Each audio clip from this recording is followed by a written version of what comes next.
আসসালামু আলাইকুম। আজকে যদি আমি আপনাদেরকে বলি আমি আমার পিতামাতাকে অনেক ভালোবাসি, আপনারা তা বিশ্বাস করবেন।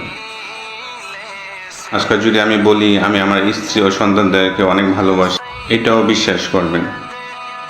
আমি যদি বলি আমি আমার ভাই বোন আত্মীয় স্বজনদের অনেক ভালোবাসি, এটাও বিশ্বাস করবেন। কিন্তু আমি যদি বলি আমি আল্লাহ তাআলাকে অনেক ভালোবাসি, এই কথা কখনো আপনারা বিশ্বাস করবেন না, বা বিশ্বাস করলেও তার মর্যাদা আপনারা দিতে পারবেন না বা মর্যাদা দিবেন না। কেন মর্যাদা দিবেন না আমি আপনাদেরকে বোঝাচ্ছি।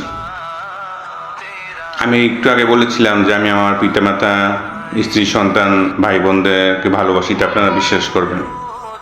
এটা আপনারা যেমন বিশ্বাস করবেন তেমন সেটা মানবেন এবং পালনও করবেন কর্মের মাধ্যমে।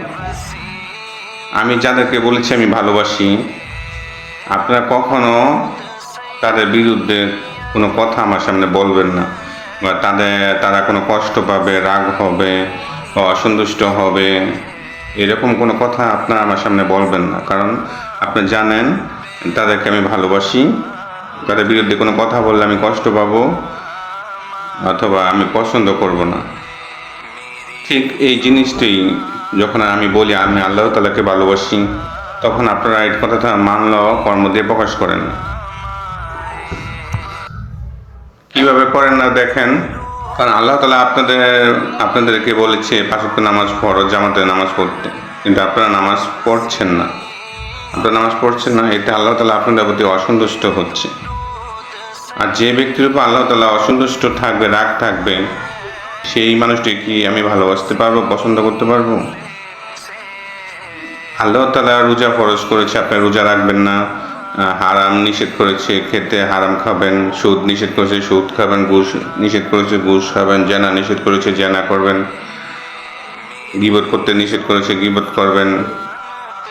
সব খারাপ কর্ম যেগুলো আল্লাহ তাআলা নিষেধ করেছে সেগুলো করবেন। আর এতে আল্লাহ তাআলা রাগ থাকবে, অসন্তুষ্ট থাকবে। আর আল্লাহ তাআলা যদি অসন্তুষ্ট থাকে, সে ব্যক্তিগুলোর উপরে আমাদের কীভাবে ভালোবাসা হবে বা তাদের প্রতি সম্মান বাড়বে? আল্লাহ তাআলা যাকে ভালোবাসবে না, মানুষও তাদেরকে ভালোবাসবে না। তো যখন আপনারা আল্লাহ তাআলার অবাধ্য যাচ্ছেন, আল্লাহ তাআলাকে অসন্তুষ্ট করছেন, তাকে বলেছি তো যে আমি আল্লাহ তাআলাকে ভালোবাসি, পছন্দ করি, তো আপনি আল্লাহ তাআলাকে অসন্তুষ্ট করবেন, আমাদের ভিতরে কি ওই মানুষগুলির মতো রাগ হবে না? এটাই বোঝাতে চাচ্ছি যে আপনারা দুনিয়ার যেসব মানুষদের ক্ষেত্রে আমরা বলি ভালোবাসি, তাদের ব্যাপারে কিছু বলতে গিয়ে বা কোনো কাজ করতে অনেক সতর্কতার সাথে করেন। কিন্তু আমি যে বললাম আমি আল্লাহ তাআলাকে ভালোবাসি, কিন্তু কখনো আপনারা এরকম আচরণ করবেন না যে হয়তো আল্লাহ তাআলাকে ভালোবাসি, ওর সামনে কেন আল্লাহ তাআলার নাফরমানি করব, ওর সামনে কেন আল্লাহ তাআলার অসন্তুষ্টের কথা বলবো, ওর সামনে কেন আল্লাহর বিরুদ্ধে আচরণ করব, আল্লাহর বিরুদ্ধে কথা বলবো।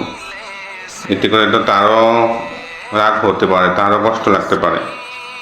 এই জন্যই বলেছি যে আল্লাহ তাআলাকে ভালোবাসি, সেই কথা আপনারা কখনো মর্যাদা দিতে পারেন না, মর্যাদা দেখানো না। একটা মানুষকে ভালোবাসলে অনেকে বলে সে মার পাগল, সে তার বউয়ের পাগল, সে তার সন্তানের পাগল, সে তার ভাইয়ের পাগল। সে কখনো কোনো মানুষকে বলতে শুনিনি বা কখনো মানুষকে বলতে শুনি না সে তো আল্লাহ তাআলার জন্য পাগল, সে তো আল্লাহ তাআলাকে ভালোবাসে, সে তো আল্লাহ তাআলাকে ভয় করে। সে চিন্তা কখনো কোনো মানুষ করে না, সে মানুষ চিন্তাও করে না বা কাজের মাধ্যমে তাকে প্রকাশও করে না যে সে তো আল্লাহ তাআলাকে ভালোবাসে। তার সামনে কেন আল্লাহ তাআলা নাফরমানি করছি, আল্লাহ তাআলা অসন্তুষ্ট কাজ করাচ্ছি, তাহলে তো সে আমাদের ভালোবাসবে না।